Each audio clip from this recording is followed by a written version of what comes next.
अगर मैं आपसे पूछूं कि पिछले 10 सालों में आपने मौसम में सबसे बड़ा बदलाव क्या महसूस किया है, तो शायद आपका जवाब होगा कि गर्मी बहुत बढ़ गई है या फिर बारिश का कोई भरोसा नहीं रहा।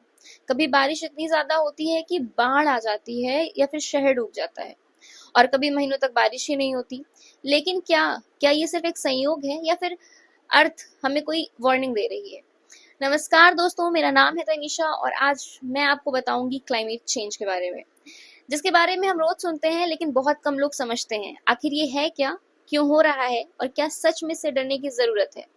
तो चलिए शुरू करते हैं। क्लाइमेट चेंज आखिर है क्या? सबसे पहली एक बात समझिए, मौसम और क्लाइमेट दोनों ही अलग चीजें हैं। आज बारिश हो जाए और कल धूप निकल जाए, ये मौसम है। लेकिन किसी जगह का 20-30 साल का औसत मौसम कैसा रहता है, उसे उसकी क्लाइमेट डिपेंड करती है। अब समस्या ये है कि क्लाइमेट धीरे धीरे पृथ्वी का बदल रहा है और यही क्लाइमेट चेंज कहलाता है। लेकिन पृथ्वी गर्म क्यों हो रही है, इसके लिए एक छोटा सा उदाहरण लेते हैं। मान लीजिए आप गर्मी में अपनी कार को धूप में पार्क करके चले जाते हैं। जब आप वापस आते हैं तो अंदर बहुत ज्यादा गर्मी हो चुकी होती है, क्योंकि सूरज की जो रोशनी है, जो गर्मी है, वो अंदर तक तो चली गई, लेकिन वो आसानी से बाहर नहीं निकल पाई। पृथ्वी के साथ भी कुछ ऐसा ही है। हमारे एनवायरनमेंट में कुछ ऐसी गैसें होती हैं जैसे कि कार्बन डाइऑक्साइड, मीथेन और नाइट्रस ऑक्साइड। ये गैसें पृथ्वी को मतलब गर्मी से तो रोक लेती हैं, सामान्य मात्रा में ये अच्छी होती हैं क्योंकि इनके बिना पृथ्वी बहुत ठंडी हो जाएगी।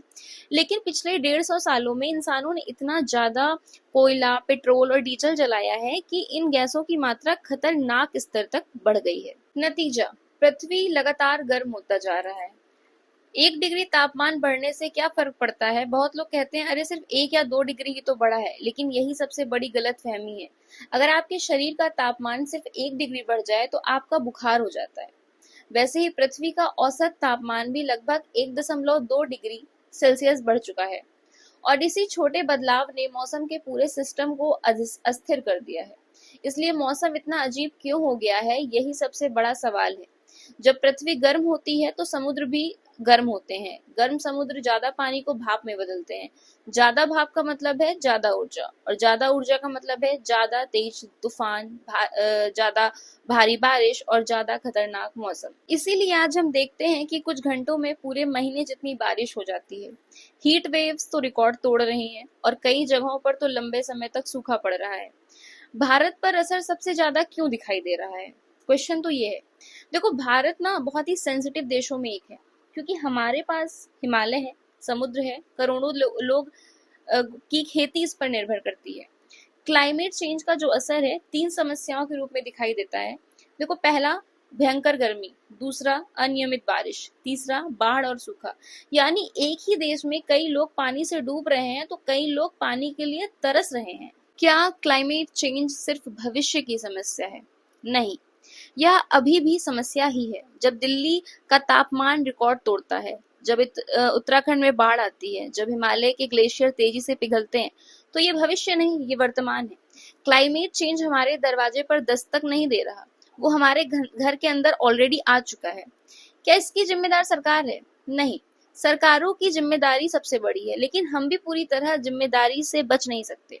बिजली की बर्बादी, अत्यधिक ईंधन का उपयोग, पेड़ों की कटाई और जरूरत से ज्यादा खाना, ये सब मिलकर समस्या को बढ़ाते हैं। हालांकि सच ये है कि दुनिया का सबसे ज्यादा प्रदूषण बड़े उद्योगों और ऊर्जा क्षेत्र में होता है, इसलिए बड़े स्तर पर बदलाव भी जरूरी है। क्या अभी भी उम्मीद बची है? हाँ, बिल्कुल। साइंटिस्ट कहते हैं कि अगर दुनिया तेजी से रिन्यूएबल एनर्जी की तरफ बढ़े, जंगलों की रक्षा करें और कार्बन इमिशंस कम करें, और क्लाइमेट चेंज की जो रफ्तार है वो काफी हद तक धीमी हो सकती है। यानी खेल अभी खत्म नहीं हुआ, लेकिन समय बहुत तेजी से निकल रहा है। कंक्लूजन तो अगली बार जब आपको लगे कि मौसम पहले जैसा नहीं रहा, जब जनवरी में गर्मी महसूस हो, जब बारिश का कोई पैटर्न समझ ना आए, या जब खबरों में बाढ़, सूखा, हीट वेव दिखाई दे, तो याद रखो ये सिर्फ मौसम नहीं बदल रहा, ये पृथ्वी हमें संकेत दे रही है कि कुछ तो गलत हो रहा है। क्लाइमेट चेंज कोई राजनीति का विषय नहीं है, कोई भविष्य की कल्पना नहीं है। ये एक साइंटिफिक सच्चाई है और आने वाले वर्षों में यह तय करेगा कि हमारी और आने वाली पीढ़ियों की जिंदगी कैसी होगी। अगर वीडियो पसंद आई हो तो लाइक करना मत भूलना, सब्सक्राइब करना मत भूलना, और हाँ,